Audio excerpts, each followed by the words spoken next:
j'aimerais savoir personnellement comment vous faites pour, disons, diminuer un petit peu votre exposition justement aux ondes électromagnétiques. De quelle façon vous vous protégez, vous et votre famille? Bon. La chose qui est la plus difficile, vous savez, à blinder, c'est les champs magnétiques de basse fréquence.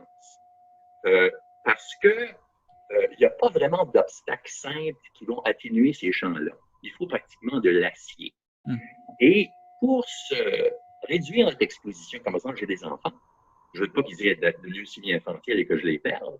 Donc, c'est un peu la distance vis-à-vis des lignes de distribution. Parce que vous avez votre consommation dans votre maison, mais les lignes de distribution qui passent près de votre maison contiennent la consommation de tous vos voisins. Ce sont des champs qui sont plus élevés, ça. Donc, ne mettez pas la chambre de vos enfants proche de la rue, si les conducteurs sont dans la rue, ou proche de la cour, si les lignes de transmission sont en arrière.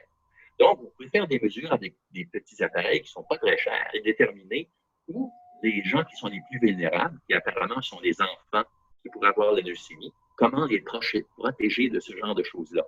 Je crois que ces ondes-là sont cancérigènes de manière générale. Et la preuve qu'on a, parce qu'elle a été très fouillée, c'est que les enfants peuvent devenir leucémiques 3-4 fois plus souvent lorsqu'ils sont soumis à ces champs-là. Donc, ça, c'est pour les ondes de basse fréquence. Pour les radiofréquences, la bonne chose, c'est que c'est relativement facile à blinder. Donc, si vous êtes une personne électrosensible, vous avez entendu parler d'électrosensibilité, ben, ces gens-là, ce qu'ils vont faire, ils vont acheter des genres de membranes transparentes, mais conductrices, qu'ils mettent dans leur fenêtre. Et ultimement, avec de l'aluminium dans de l'isolation, ils vendent de l'isolation thermique qui a des couches d'aluminium dessus. Donc, sans rien payer, juste en isolant votre maison, vous pouvez faire une maison qui est relativement bien isolée parce que vous avez ce genre de feuillard d'aluminium-là qui est très efficace pour blinder les ondes électromagnétiques. Vous colmatez vos fenêtres avec des membranes comme ça et vous pouvez réduire dans votre maison beaucoup les radiations électromagnétiques. Si vous ne mettez pas de Wi-Fi, plutôt que d'avoir un Wi-Fi, vous achetez un routeur, vous faites des connexions câblées dans votre maison. Vous pouvez réduire très considérablement votre exposition aux ondes électromagnétiques de cette manière-là. Dans l'avenir, lorsque ça va devenir disponible, vous voulez avoir la mobilité, vous pouvez utiliser du Li-Fi. En d'autres termes, plutôt que ce soit basé sur des radiofréquences et des micro-ondes, c'est basé sur les lumières. En d'autres termes, c'est la lumière dans l'appartement qui va transmettre vos données vers l'ordinateur.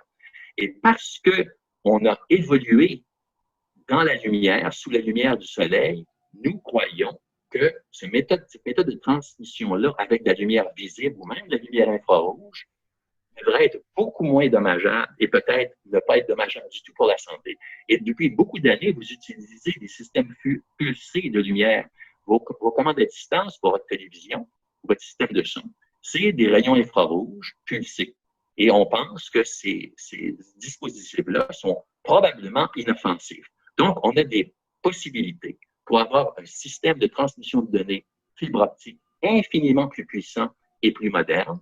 On a des possibilités pour la mobilité avec le Li-Fi et on peut faire une reconception des téléphones cellulaires pour réduire l'exposition de l'utilisateur par un facteur de 100 au moins.